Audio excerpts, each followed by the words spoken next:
The massive crystalline conference hall aboard the Galactic Council's primary station hummed with the collective voices of 1,000 different species. Ambassador Sarah Chin stepped through the airlock, her modest human delegation dwarfed by the towering forms of the Eltarians, the writhing tentacled mass of the Vortak Collective, and the floating geometric patterns that comprised the energy-based Luminari. At barely 5.5 feet tall, with graying hair that she refused to dye and laugh lines that spoke of her 48 years, Sarah looked unremarkable among the assembled representatives of galactic civilization.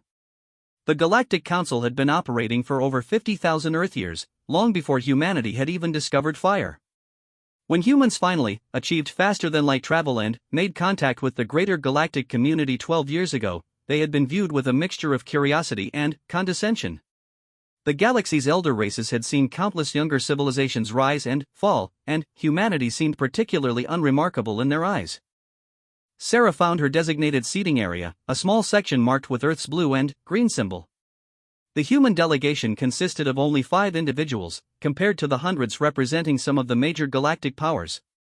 As she settled into her chair, she could hear the familiar whispers and comments that had followed humanity since their admission to the council. Such short-lived creatures, buzzed the insectoid Kythera ambassador through her translation device. How can they possibly understand the complexities of galactic governance when their entire species exists for mere moments? The Eltarian delegate, Ambassador Zexthal, nodded his massive crystalline head in agreement. His species lived for an average of 12,000 Earth years, and their civilization had remained essentially unchanged for over 200,000 years. It is curious that the council even granted them membership, he rumbled, his voice like grinding stone. By the time we finish a single policy debate, several generations of their kind will have lived and died. Sarah had heard these comments countless times. Humans lived an average of 80 to 100 Earth years, which was considered laughably brief by galactic standards. The shortest-lived council species before humanity, the Pixari, averaged 400 years. Most species lived for thousands of years, with some achieving near immortality through various technological or biological means. The session began with the traditional acknowledgement of the Council's founding principles, recited in the ancient predecessor language that few species still spoke fluently. Sarah listened to the translation through her earpiece, noting how the formal language emphasized wisdom gained through the long contemplation of countless cycles. Everything in galactic civilization was built around the assumption of extremely long lifespans. Today's primary agenda item was the proposed colonization of the Kepler 442 system, a region of space that contains several potentially habitable worlds but was also home to some dangerous stellar phenomena. The debate had been ongoing for 37 Earth years, which was considered a relatively quick deliberation by Council standards. Ambassador Zexthal rose to address the chamber, his crystalline form catching and refracting the chamber's ambient light into prismatic patterns. "Honored colleagues," he began, "we have spent considerable time examining this proposal. However, I believe we must continue our careful analysis for at least another century before making such a momentous decision. The risks are significant, and wisdom demands patience." Murmurs of agreement rippled through the chamber. Sarah noticed how the elder species nodded approvingly at the suggestion of extending the debate for another 100 years. To them, this was prudent caution. To humanity, it was an eternity. The Vortak Collective speaker, a writhing mass of tentacles surrounding a central brain case, pulsed in harmony as they spoke through their bioacoustic translator. The collective concurs. "We have observed 17 similar systems over the past millennium. Rushing into colonization after mere decades of consideration would be folly. We propose extending the study period to 200 years to ensure all variables are properly analyzed." Sarah felt her jaw clench slightly. 200 years. By galactic standards, this was reasonable deliberation. By human standards, it was 4 generations of life. She thought about her granddaughter Emma, currently studying xenobiology at the Mars University. Emma would be long dead before the council even finished talking about the system, and her great-great-grandchildren might not see any action either. The Kythera ambassador clicked her mandibles in agreement. "The young races often mistake haste for efficiency," she observed, her multifaceted eyes glinting as they briefly focused on the human section. "True wisdom comes from the patience that only time can teach. Perhaps our newer members will understand this concept better as they mature." Sarah stood up, activating her translator and requesting permission to address the chamber. The formal protocols required her to wait for acknowledgement from the council chair, an ancient being called the Eternal Arbiter who had held the position for over 8,000 years. When the acknowledgement came, Sarah walked to the central speaking platform. "Honored members of the council," she began, her voice steady despite the weight of thousands of eyes, sensors, and other perception organs focused on her. "Humanity appreciates the wisdom that comes with long experience. However, I would like to offer a different perspective on the concept of time and its relationship to decision-making." A rustling sound filled the chamber as various species shifted to pay attention to the short-lived human who dared to speak about time to beings who had lived for millennia. "When you speak of taking another century or two to decide about Kepler 442, you speak from the perspective of species who will personally witness the results of that decision. For humanity, this represents multiple generations who will live and die never knowing whether their descendants will have access to new worlds and opportunities." The Altarian ambassador's crystalline features seemed to shift into what might have been amusement. "Exactly our point, Ambassador Chen. How can a species make wise long-term decisions when they cannot personally witness their long-term consequences?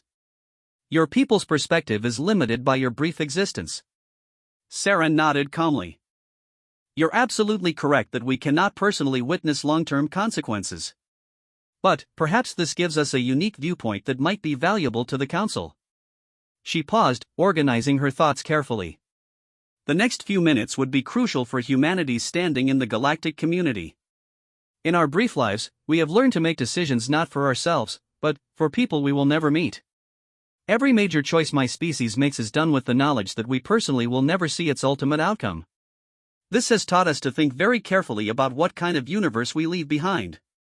The chamber had grown remarkably quiet. Even the constant humming of the Vortak Collective had diminished to barely audible levels. When we built our first universities 800 years ago, the founders knew they would never see the discoveries that might emerge. When we created our first constitutional governments, the framers knew they would never witness the mature societies those laws might create.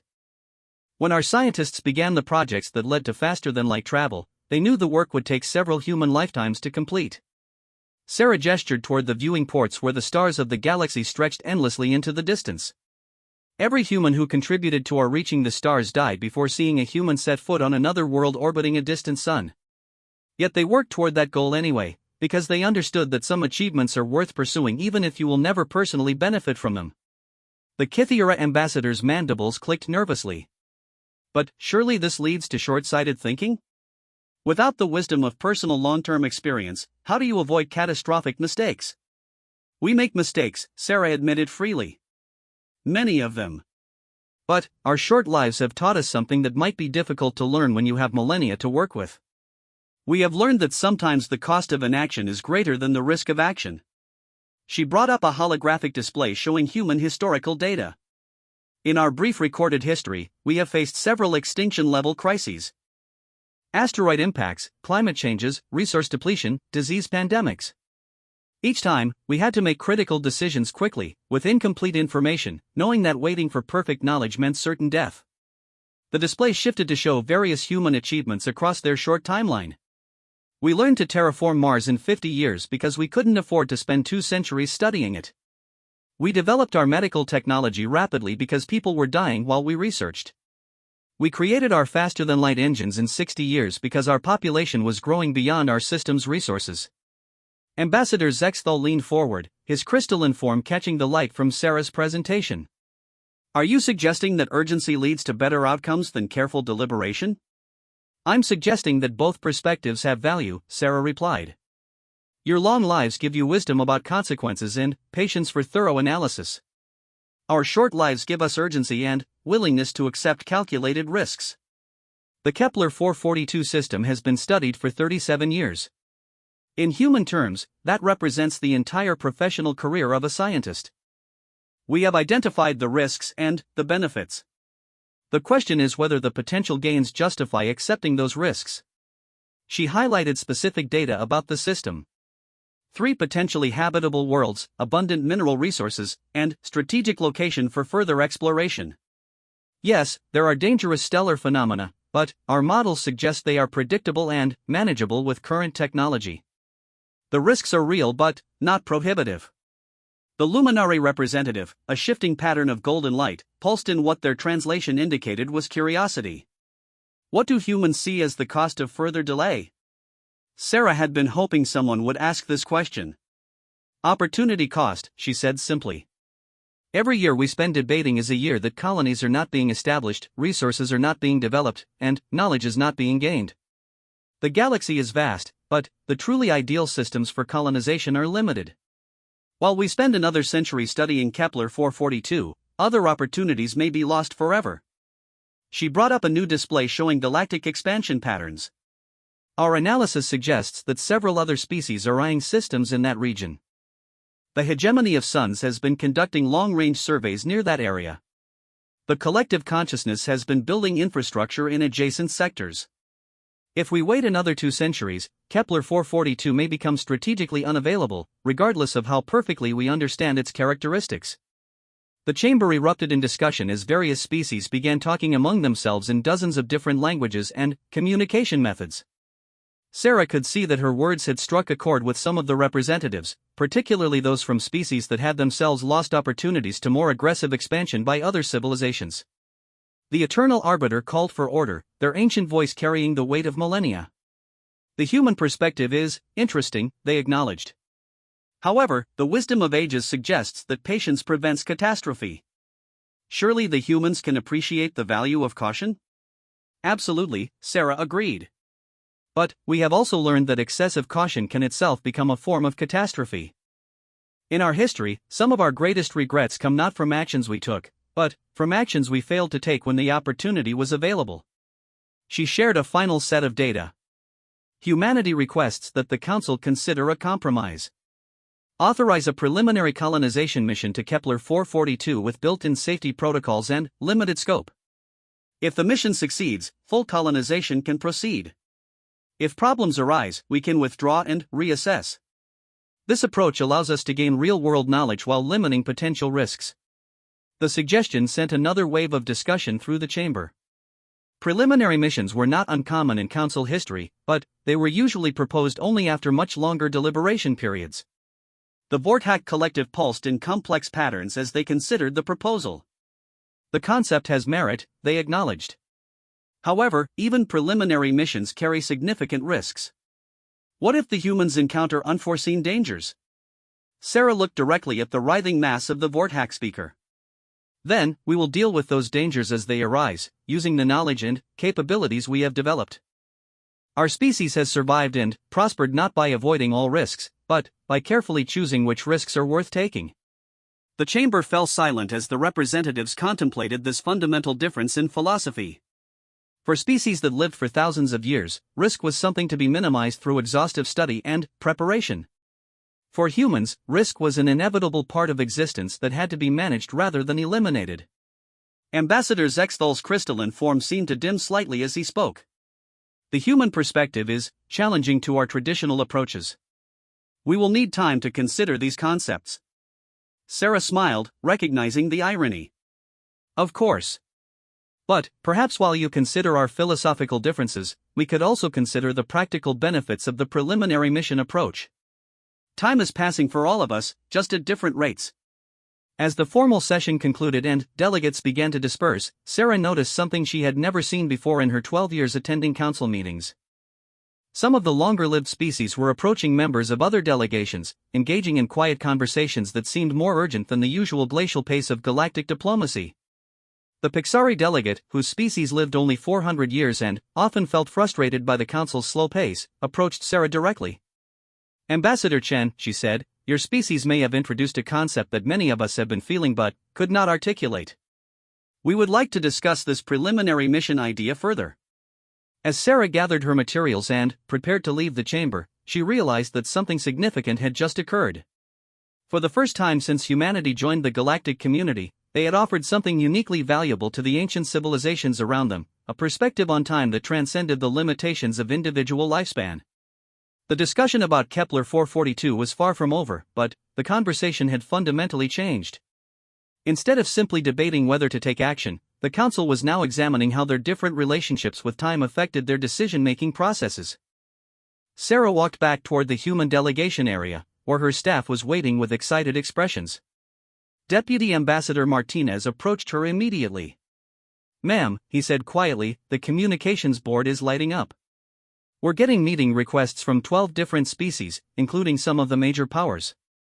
I think your speech just changed something important. Sarah nodded, feeling the weight of responsibility that came with representing humanity in the galactic arena. Schedule the meetings, she said. And contact Earth. I think we're going to need some experts in human psychology and decision-making theory. The galaxy is about to discover that our limitation might actually be our greatest strength. As she looked out at the stars through the massive viewport of the council station, Sarah wondered what her granddaughter Emma would think of this moment. In 70 or 80 years, when Emma was an old woman, would she be looking out at colonies orbiting the stars of Kepler 442? Or would the galaxy still be debating while opportunities slipped away into the vastness of space? For the first time since humanity joined the council, Sarah felt genuinely optimistic about their future among the stars. Not because they had learned to think like the ancient species around them, but because they had finally found a way to share the unique wisdom that came from living brief, precious lives in an infinite universe. 3 weeks after the council session, Ambassador Sarah Chen found herself in an unprecedented situation. The Galactic Council's Historical Analysis Committee, a body that typically met once every few centuries to examine long-term trends in galactic civilization, had called an emergency session specifically to discuss humanity's temporal perspective. Sarah sat in a much smaller chamber aboard the council station, surrounded by some of the galaxy's most ancient and, supposedly wise beings. The committee was chaired by Archivist Prime Kelvin, a member of the Eternal Species who had personally witnessed the rise and fall of over 200 civilizations during his 47,000-year lifespan. His massive, tree-like form dominated one end of the chamber, with bioluminescent patterns along his bark-like skin that indicated deep contemplation. Ambassador Chen, Kelvin's voice resonated through specialized acoustic chambers in his trunk. We have spent considerable time reviewing your species' historical records since our previous meeting. The patterns we have discovered are disturbing to our understanding of how civilization should develop. Sarah maintained her diplomatic composure, though she could sense this was not going to be a typical discussion. In what way, Archivist Prime? The luminary representative, who had introduced themselves as Pattern of Distant Storms, pulsed with complex colors as they spoke. Your species appears to accomplish in decades what most civilizations require centuries or millennia to achieve. This defies our fundamental models of how technological and social progress occurs. Dr. Elena Vasquez, the human xenosociologist who had arrived from Earth specifically for these meetings, leaned forward in her chair. Elena was 73 years old, which made her elderly by human standards but practically an infant compared to everyone else in the room. Sarah had requested her presence because Elena had spent her career studying the intersection of lifespan and social development. Could you be more specific about which patterns concern you? Elena asked, her voice carrying the confidence of someone who had spent decades studying comparative civilizations. Archivist Prime Kelvin's bioluminescent patterns shifted to what their translation systems indicated was confusion mixed with concern. Very well. Let us begin with technological development. Our records show that most species require approximately 8,000 to 12,000 years to progress from basic metallurgy to faster-than-light travel. Your species accomplished this in roughly 3,000 years. That's correct, Elena confirmed. Though I should note that our acceleration was particularly pronounced in the final few centuries. Precisely the point that concerns us, interjected Ambassador Morthak of the hegemony of suns. His species lived an average of 8,000 years and had built one of the galaxy's most stable empires through patient, methodical expansion. Rapid technological advancement typically leads to civilizational collapse. Species advance too quickly for their wisdom to keep pace with their capabilities. Dr. Vasquez pulled up a holographic display showing human technological progression. That's an interesting assumption, Ambassador Morthak. However, our research suggests that the relationship between technological advancement and wisdom is more complex than simple correlation with time. The display showed a detailed timeline of human development, with overlays indicating social, philosophical, and ethical developments alongside technological ones. You'll notice that our most rapid periods of technological advancement coincided with equally rapid developments in ethics, philosophy, and social structures. Pattern of distant storms pulsed with skeptical yellow hues. How is such a thing possible? Wisdom requires contemplation across many cycles. It cannot be rushed. Sarah decided to address this fundamental misunderstanding directly. With respect, Pattern of Distant Storms, I think this reveals a critical difference in how our species understand wisdom. For humans, wisdom doesn't come primarily from long contemplation. It comes from learning quickly from mistakes, adapting to changing circumstances, and building on the knowledge of those who came before us.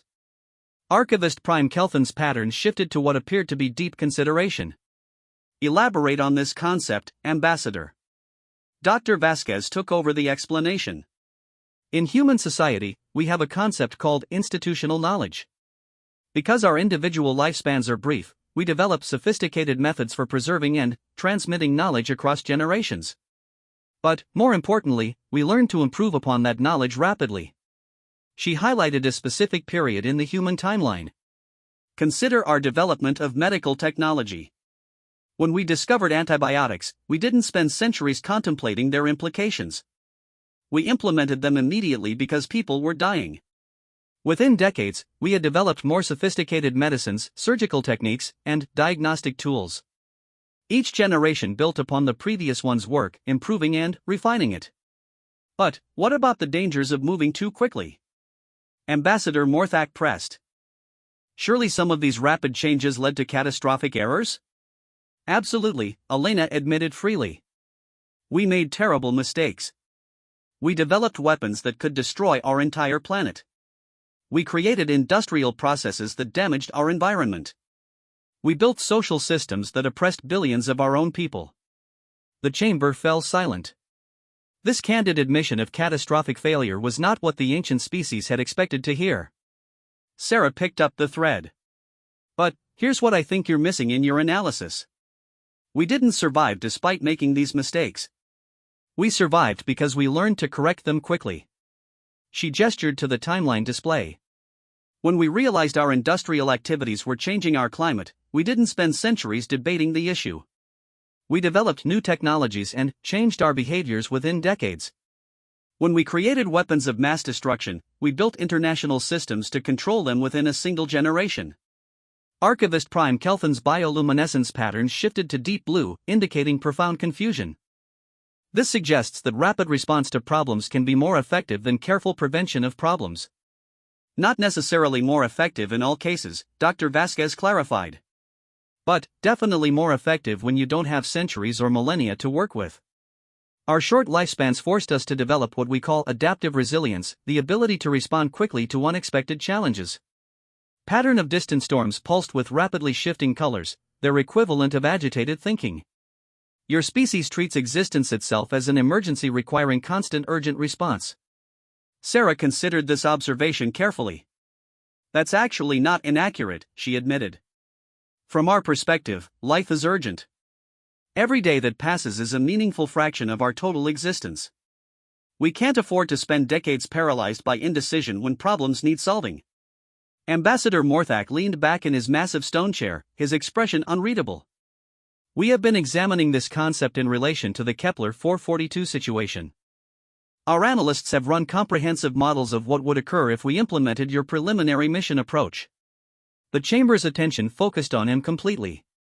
This was the first indication that any of the major powers had seriously considered the human proposal. The models suggest something unprecedented, Morthak continued.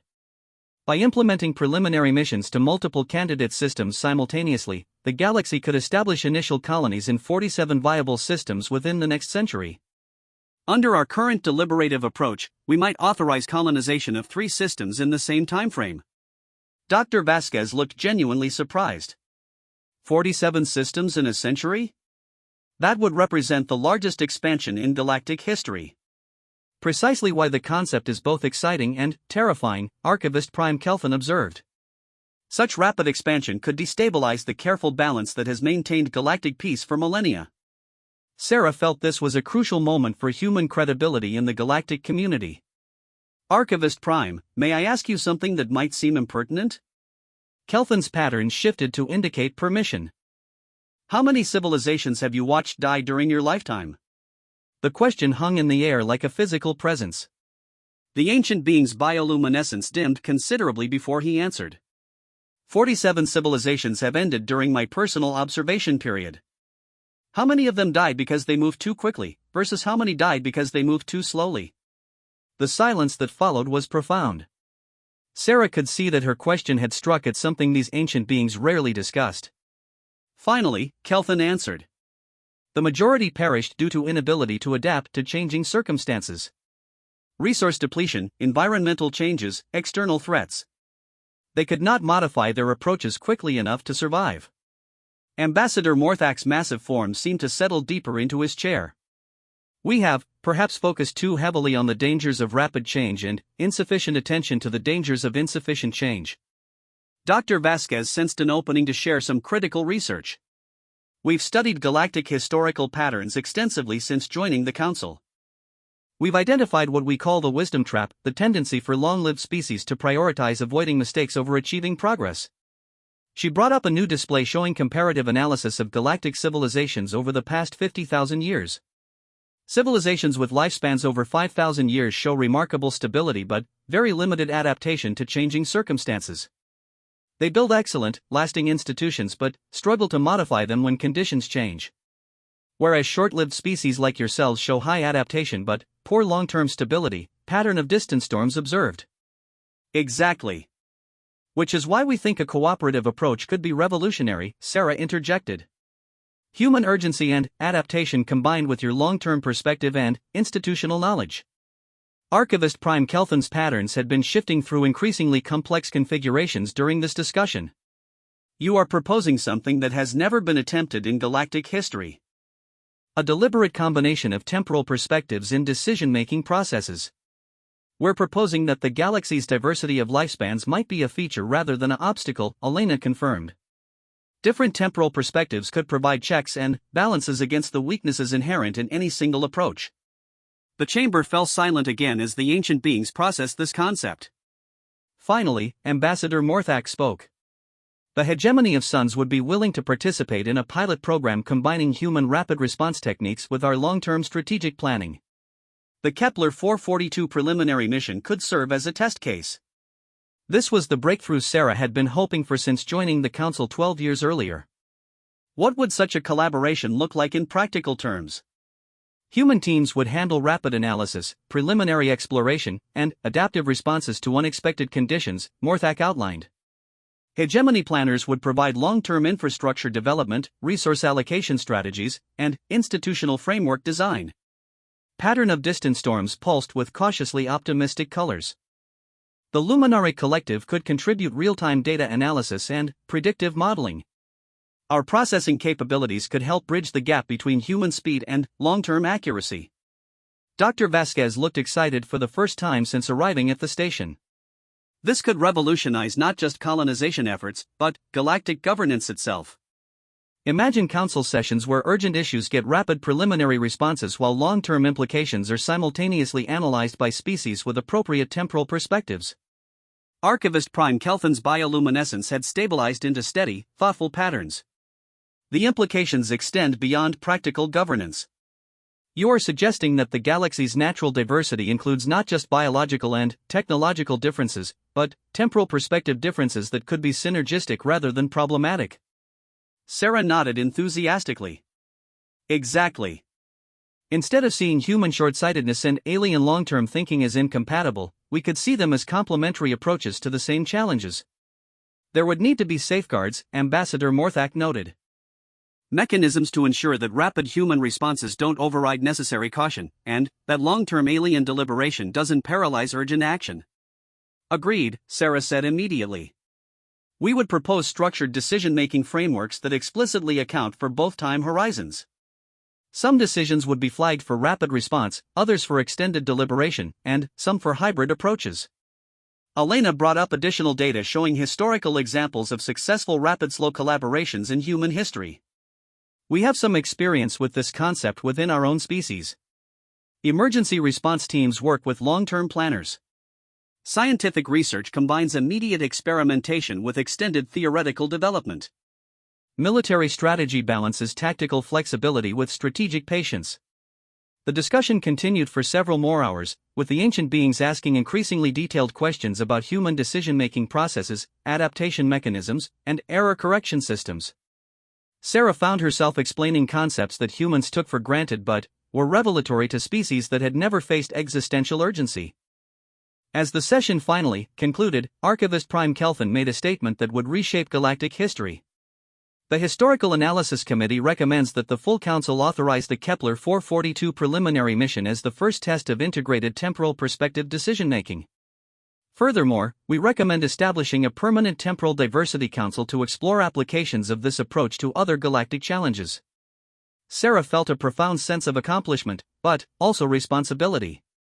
Humanity had just proven their value to the galactic community not by becoming like the other species, but by offering their unique perspective as a contribution to collective wisdom. As they left the chamber, Dr. Vasquez walked beside Sarah with a thoughtful expression. "You realize what just happened, don't you?" she asked quietly. "We convinced them to try our approach on Kepler 442? Elena shook her head. "Much bigger than that. We just fundamentally changed how the galaxy thinks about time, wisdom, and decision-making. This is going to ripple through galactic civilization for thousands of years." Sarah looked out at the stars through the corridor's viewing ports, thinking about her granddaughter Emma and all the humans who would live in the galaxy that emerged from this conversation. "Good," she said finally. "It's about time." Captain Maria Santos adjusted her position in the command chair of the UES Persistence as her ship dropped out of faster-than-light travel at the edge of the Kepler 442 system. 6 months had passed since the Historical Analysis Committee's recommendations had been approved by the full Galactic Council, and now the first integrated temporal perspective mission in galactic history was about to begin. The Persistence was not traveling alone. The massive hegemony of Sun's exploration vessel Eternal Patience hung in space nearby, its kilometer-long crystalline structure gleaming in the light of Kepler 442's primary star. Surrounding both ships was a cloud of luminary analysis drones, their shifting geometric patterns constantly reconfiguring as they processed the flood of sensor data from the system. "Captain," called out Lieutenant Commander Jackson from the science station, "we're receiving full sensor sweeps from the hegemony vessel and initial data correlation from the luminary drones. The preliminary analysis confirms most of our long-range observations, but we're detecting some anomalies in the third planet's electromagnetic signature." Maria nodded, feeling the weight of representing not just humanity but an entirely new approach to galactic exploration. At 42 years old, she was young by the standards of most galactic species, but she had been specifically chosen for this mission because of her experience with rapid decision-making in uncertain situations. Her previous commands had included rescue operations in the asteroid belt and first contact protocols with 3 previously unknown alien species in the Outer Rim. "What kind of anomalies, Jackson?" "Electromagnetic patterns that suggest possible technological activity, but the signatures don't match any known galactic civilizations. They're too regular to be natural phenomena, but too primitive to be current galactic technology." Through the main communications array, Ambassador Thexval of the Hegemony of Suns addressed the combined crews. His species' natural telepathic abilities made him an ideal liaison for the complex three-way coordination this mission required. "Human colleagues, our long-range analysis suggests these electromagnetic signatures may indicate a pre-spaceflight civilization on the third planet. This presents a significant complication to colonization plans." Maria activated the ship's intercom to address both her human crew and their alien partners. "All stations, we have a potential first contact situation.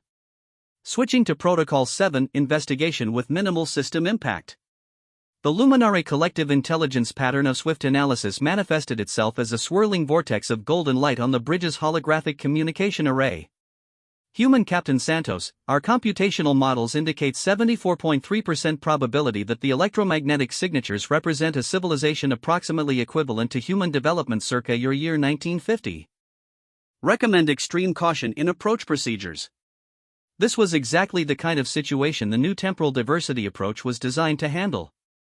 Maria activated the emergency consultation protocol that had been developed specifically for this mission. Within minutes, she was in direct communication with experts across multiple time horizons. Dr. Elena Vasquez appeared on screen from the council station, where she was serving as the human representative to the new Temporal Diversity Council. Behind her, Ambassador Sarah Chen was coordinating with representatives from a dozen long-lived species. "Maria, we're analyzing the data in real time. The electromagnetic signatures definitely indicate a developing civilization. What's your assessment of immediate action requirements?" Maria looked at the data streaming across her screens. "Elena, if these beings are at 1950s technological levels, they're probably detecting our ship arrivals as unusual astronomical events. Every minute we remain in system increases the chance of cultural contamination. I need guidance on whether to withdraw immediately or proceed with investigation protocols. From the Hegemony ship, Ambassador Thexval joined the consultation. The Hegemony perspective emphasizes extreme caution in such situations. Our protocols would typically require withdrawal and a minimum 50-year deliberation period before any further approach. 50 years could be crucial for their development, Maria pointed out. If they're progressing at human typical rates, 50 years represents enormous technological advancement. They might achieve spaceflight themselves during that period. Through the quantum entanglement communicator, Archivist Prime Kelthan's ancient voice joined the discussion from council chambers. This situation exemplifies the challenges our new collaborative approach is designed to address. Traditional caution suggests withdrawal, but human temporal perspective suggests this may create rather than avoid problems. Dr. Vasquez pulled up comparative data on first contact protocols. Maria, we've run simulations on this exact scenario. If we withdraw now and wait 50 years to return, there's a 23% chance we'll arrive to find they've achieved interplanetary travel and discovered evidence of our previous visit. That could create a much more complex first contact situation. What does immediate careful contact look like? Maria asked. Pattern of swift analysis pulsed through multiple configurations before responding. Luminary analysis indicates optimal approach involves establishing observation post in outer system while conducting detailed cultural analysis. Human rapid assessment techniques could determine contact readiness within 6 standard months. Hegemony long-term protocols could ensure cultural preservation safeguards. Ambassador Thexval's telepathic communication carried undertones of thoughtful consideration. This approach has merit.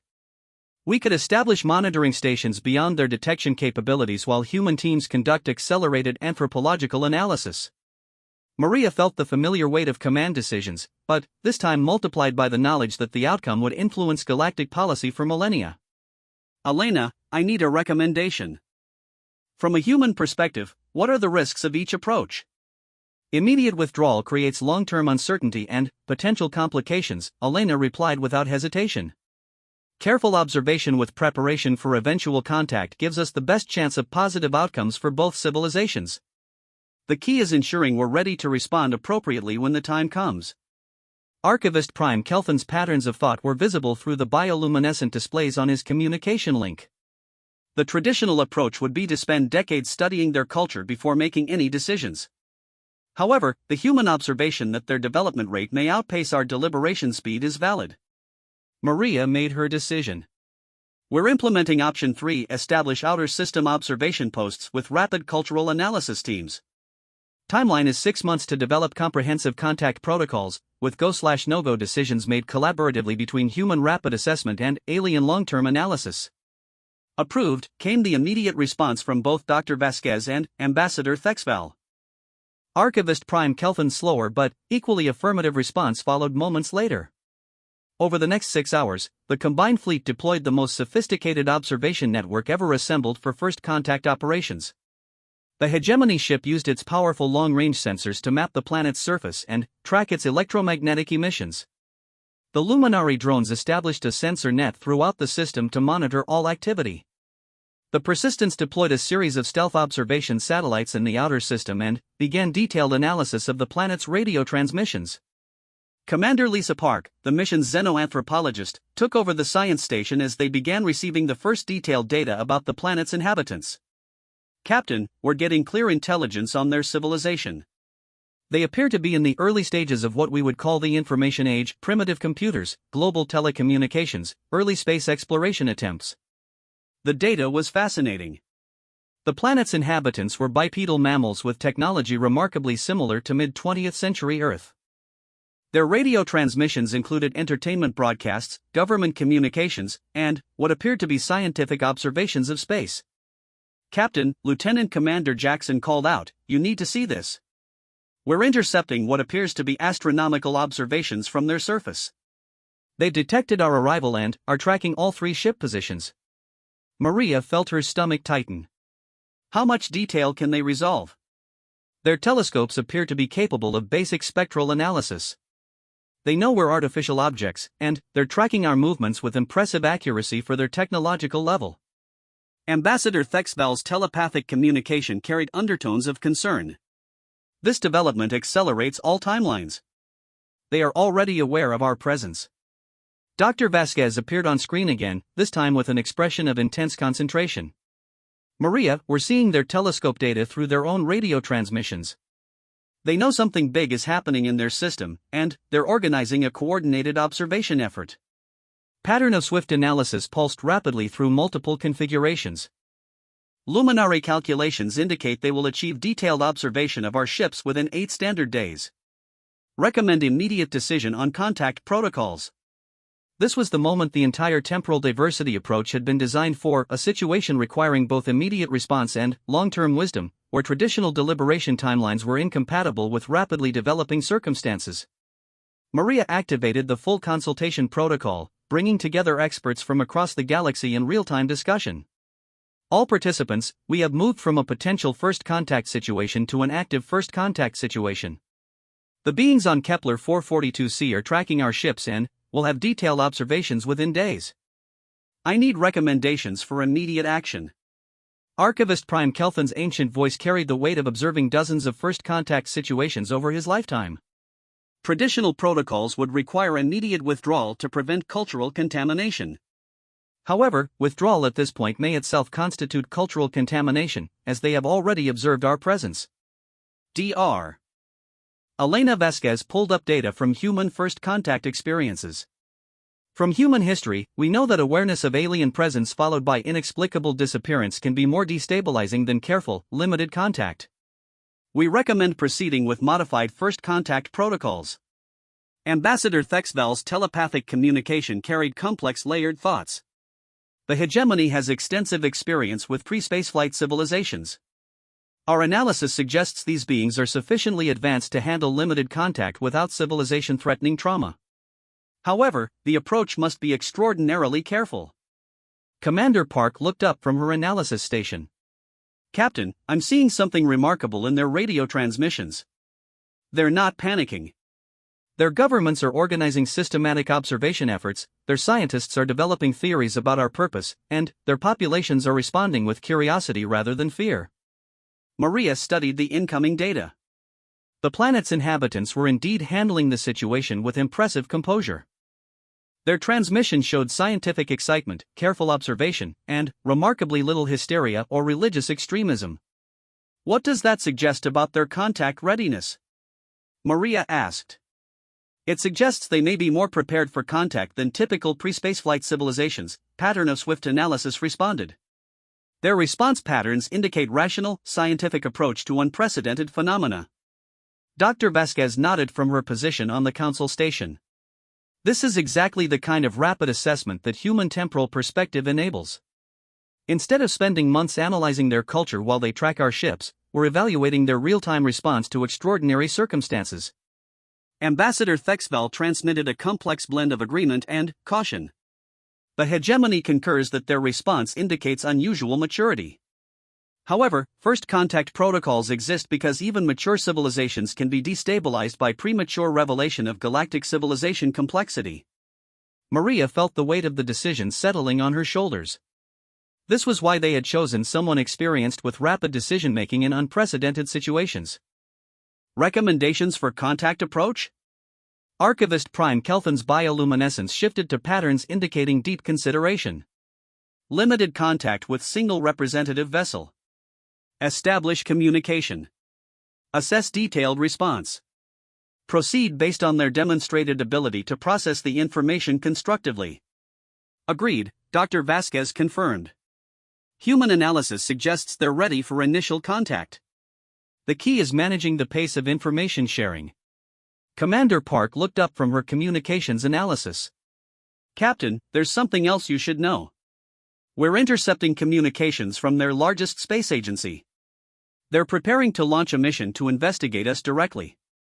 The implications hit everyone simultaneously. The beings on Kepler 442c were not content to passively observe. They were taking active steps to make contact themselves. Timeline for their launch? Maria asked. Based on their radio chatter, approximately 15 standard days. They're repurposing an existing orbital vehicle for interplanetary flight. Ambassador Thexval's telepathic communication carried undertones of admiration mixed with concern. Remarkable initiative for a pre-spaceflight species. However, this creates additional urgency for establishing proper first contact protocols. Pattern of swift analysis pulsed through rapid calculations. If they launch their investigation mission and encounter our ships without prepared contact protocols, the potential for misunderstanding or accident increases significantly. Maria made her decision with the confidence born of years commanding ships in uncertain situations. We're proceeding with immediate limited first contact. The Persistence will approach their planet under minimal stealth, establish communication, and begin standard first contact protocols. Hegemony and Luminary ships will maintain outer system positions to provide support and analysis. Approved, came the responses from all consulting parties. As the Persistence began its approach to Kepler 442c, Maria reflected on how this situation perfectly exemplified the new temporal diversity approach. Human urgency had prevented a potentially dangerous delay, alien wisdom had provided crucial cultural context, and collaborative decision-making had created a response that no single species could have developed alone. The next few days would determine whether this approach could succeed not just in exploration, but in the most delicate and important task in galactic civilization, welcoming a new species to the community of intelligent life. All stations, Maria announced to her crew, we are about to make history. Prepare for first contact. 2 years had passed since the successful first contact with the Kytherian civilization on Kepler 442c, and the Galactic Council chambers had never seen anything like the current assembly. Ambassador Saracen stood at the central podium, but she was no longer the only human present. Behind her sat representatives from 12 different species, including Captain Maria Santos, Dr. Elena Vasquez, and, most remarkably, Ambassador Zethkri of the Kytherians, the first species to join the Galactic Council through the new temporal diversity contact protocols. The chamber buzzed with conversations in dozens of languages as representatives processed the comprehensive report on the Temporal Diversity Initiative's first 2 years of operation. The results had exceeded even humanity's optimistic projections, and had fundamentally challenged every assumption about galactic civilization that had existed for 50,000 years. Archivist Prime Kelthan's bioluminescent patterns shifted through complex configurations of amazement as he addressed the assembly. Honored colleagues, the data before us represents the most significant shift in galactic development patterns in recorded history. In 2 standard years, the Temporal Diversity Initiative has achieved results that traditional approaches would require centuries to accomplish. Sarah activated the main display, showing a galaxy-wide map with dozens of new indicators. The numbers speak for themselves. 43 new systems under active exploration, 7 successful colony establishments, 3 new civilizations contacted and integrated, and, most significantly, a 340% increase in cross-species collaborative projects. The Kytherian ambassador, Zethkri, rose to address the chamber. His species bore a remarkable resemblance to humans, which had greatly facilitated their rapid integration into galactic society. However, their lifespan of approximately 150 years placed them perfectly between human urgency and alien patience, making them ideal participants in temporal diversity collaborations. Esteemed council members, Zethkri began, his voice carrying the formal cadence of someone still learning galactic diplomatic protocols. When the human ship Persistence first contacted my world, we were indeed preparing to investigate what we thought might be evidence of extraterrestrial intelligence. The contact protocols developed through the Temporal Diversity Initiative allowed for a remarkably smooth transition from first awareness to active participation in galactic civilization.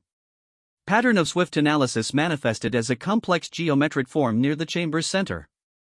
The Luminary Collective has completed comprehensive analysis of temporal diversity outcomes across all project categories. The integration efficiency demonstrates mathematical patterns previously considered impossible. The display shifted to show detailed comparison charts. Traditional first contact protocols typically required between 50 and 200 years for a newly contacted species to achieve basic galactic integration. The Kytherians had achieved full council membership status in 18 months. Ambassador Morthak of the Hegemony of Suns rose from his massive stone seat, his ancient features showing something unprecedented, genuine excitement. The Hegemony has participated in 47 first contact situations over the past 8 millennia. None approached the effectiveness of the Kytherian integration. The combination of human rapid assessment, luminary computational analysis, and our long-term strategic planning created optimal outcomes for all parties. Captain Santos, now serving as Director of Rapid Response Operations for the Temporal Diversity Initiative, stood to present the military and security implications. The security benefits of our approach have been equally remarkable. By responding quickly to emerging situations while maintaining long-term strategic oversight, we've prevented 17 potential conflicts and established mutual defense agreements with 9 previously isolated species. The chamber stirred as representatives considered these implications. Conflict prevention was traditionally achieved through careful diplomatic isolation and extended deliberation. The idea that rapid engagement could be more effective was revolutionary. Dr. Vasquez, who now headed the newly created Department of Temporal Psychology, presented the most significant findings. Our research has identified what we call temporal complementarity, the principle that different time perspectives naturally compensate for each other's limitations when properly coordinated. She brought up a complex diagram showing interaction patterns between species with different lifespans. Short-lived species provide innovation pressure, adaptation speed, and urgency motivation. Medium-lived species provide continuity bridging and institutional memory. Long-lived species provide stability, wisdom validation, and consequence prediction. Most importantly, Dr. Vasquez continued, our studies show that mixed temporal teams consistently outperform single temporal teams across all measured categories: problem-solving speed, solution durability, resource efficiency, and stakeholder satisfaction. Ambassador Zethkri nodded enthusiastically.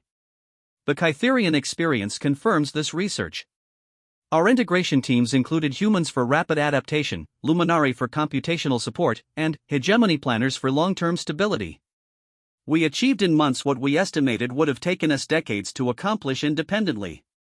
The Vortak collective representative, a writhing mass of tentacles surrounding a central brain case, pulsed in complex patterns as they spoke.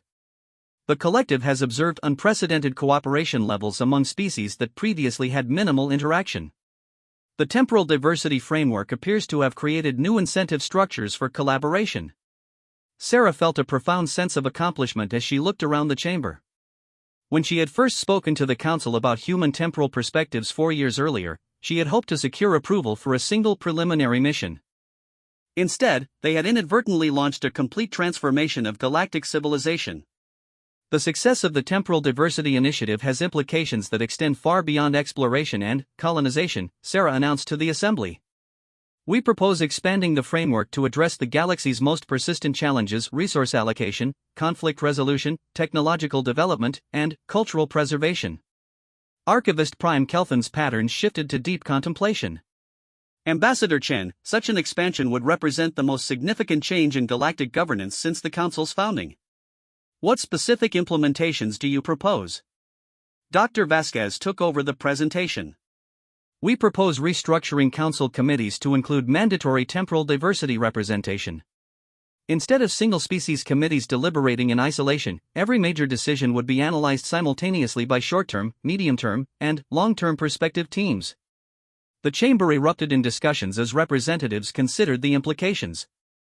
The current committee structure had existed for tens of thousands of years, with each major species handling issues according to their own temporal perspective and decision-making processes. Captain Santos addressed the security implications. For conflict resolution, temporal diversity teams have proven remarkably effective. Short-term teams identify immediate threat factors and de-escalation opportunities. Long-term teams analyze historical patterns and consequence chains. Medium-term teams coordinate practical implementation of solutions. She brought up specific case studies. The territorial dispute between the Rigel Confederation and the Outer Spiral Alliance was resolved in 6 months using temporal diversity mediation. Traditional diplomatic processes had failed to make progress in over 2 centuries. Pattern of swift analysis pulsed through rapid calculations before speaking. Luminari modeling suggests that full implementation of temporal diversity governance could increase Council decision-making efficiency by 1,847% while simultaneously improving decision quality by 312%. The numbers sent another wave of discussion through the chamber. Such improvements seemed almost impossible, but the evidence from the past 2 years supported these projections. Ambassador Morthak spoke with the weight of 8,000 years of experience. The hegemony recognizes the unprecedented nature of these proposals. However, the evidence suggests that our traditional approaches, while stable, have been significantly suboptimal. We support proceeding with pilot implementations. Ambassador Zethkri stood again, his relatively brief time in the council giving him a unique perspective on galactic governance. Honored colleagues, as the newest member of this council, I can offer observations on the differences between traditional and temporal diversity approaches. The traditional system appears designed to prevent errors through extensive deliberation. The temporal diversity system appears designed to optimize outcomes through collaborative analysis. He paused, choosing his words carefully. Both approaches have value, but the temporal diversity framework explicitly acknowledges that different problems require different temporal approaches. Some issues truly do require extended deliberation. Others require immediate response. Most benefit from simultaneous analysis across multiple time horizons. Sarah felt that Zethkri had articulated the core principle more clearly than she had ever managed. Exactly. We're not proposing to replace careful deliberation with hasty decision-making. We're proposing to use the galaxy's natural temporal diversity as a collaborative advantage rather than treating it as an obstacle to overcome. The ancient eternal representative, Archivist Prime Kelthan, had been contemplating throughout the entire presentation. Finally, his bioluminescent pattern shifted to what translated as profound realization. The temporal diversity framework does not merely improve efficiency.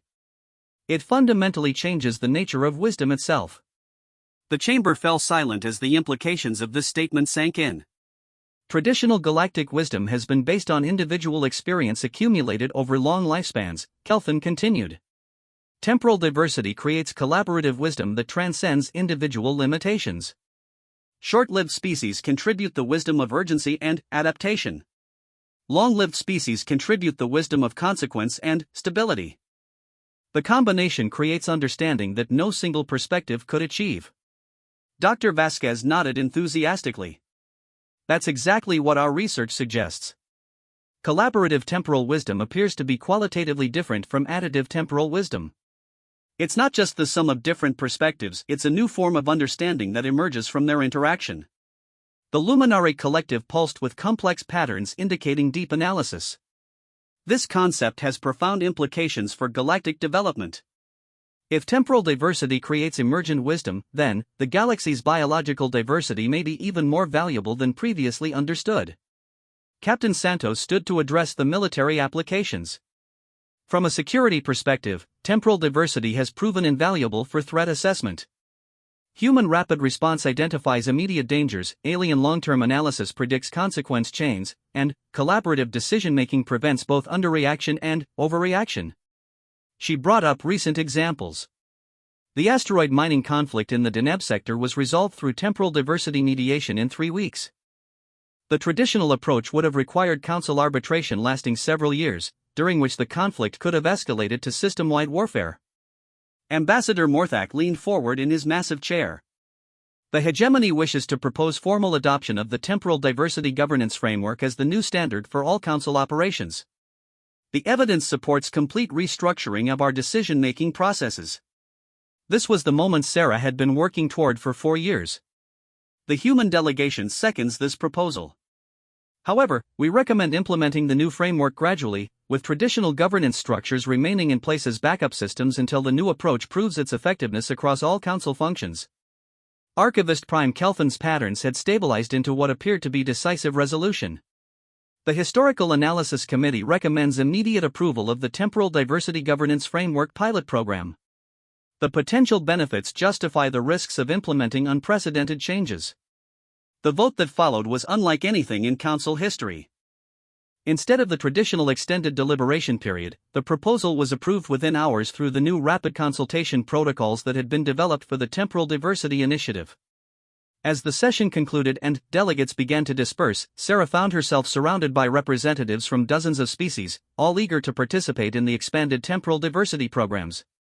The galaxy had embraced humanity's greatest contribution not as a weakness to be accommodated, but as a strength to be celebrated. Ambassador Zethkri approached Sarah as the chamber emptied. Ambassador Chen, my species owes humanity a debt that can never be fully repaid. You gave us not just contact with galactic civilization, but a pathway to contributing meaningfully to it despite our relative youth. Sarah smiled, thinking about her granddaughter Emma, who was now serving aboard one of the new temporal diversity exploration ships. Ambassador Zethkri, I think you're missing the fundamental point of temporal diversity. We didn't give you anything. We discovered something together that none of us could have found alone. As she looked out at the stars through the Council Station's viewing ports, Sarah reflected on humanity's journey from ridiculed newcomers to essential partners in galactic civilization. They had proven that their brief, precious lives were not a limitation to be overcome, but a perspective to be treasured. The galaxy had learned that wisdom came not from living long enough to see all consequences, but from working together to understand consequences that no single perspective could perceive. In teaching the ancient species about urgency and adaptation, humanity had discovered that their greatest strength was not their individual capabilities, but their ability to create collaborative wisdom that transcended the limitations of any single temporal perspective. The future belonged not to the longest-lived or the shortest-lived species, but to all of them working together, each contributing their unique understanding of time, change, and the precious nature of existence in an infinite universe.